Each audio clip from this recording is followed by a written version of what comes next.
False ED উঠতি false. আমরা যখনই আসি আমরা উঠতি ফলসে আসি। তো আমরা সেই ছোটোবেলার কথা মনে করে গেল আমাদের রবীন্দ্রনাথ ঠাকুরের সহজ পাঠের সেই উঠতি ফলস।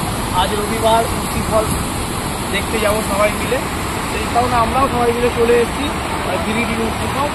আমি দেখাতে বলবো কত সুন্দর ফলস, যেখানে উঠতি নদী ভেঙে একটা ঝর্ণার রূপ দিয়েছে। বারবার আমাকে এখানে টানে, অনেকবার ভিডিও করা হয়েছিল, সেগুলো আমার নেই, কিন্তু নতুন করে আবার আপনার কাছে আসছি। তো যারা আসতে চাইছেন আসবেন, এখানে দেবীদি থেকেও আসা যায়, গিরিডি থেকেও আসা যায়। খুব সুন্দর একটা প্রাকৃতিক দৃশ্য। ক্যামেরাম্যানকে বলবো সমস্তটা ঘুরিয়ে দেখানোর জন্য। আর ওখানে আমাদের কোমলি ছাড়ছে, জামা কাপড় ছাড়ছে, আমার এই ফলসে স্নান করবে, এই পুকুরের ফলসটা স্নান করবে। চারিদিকে সবুজে সবুজ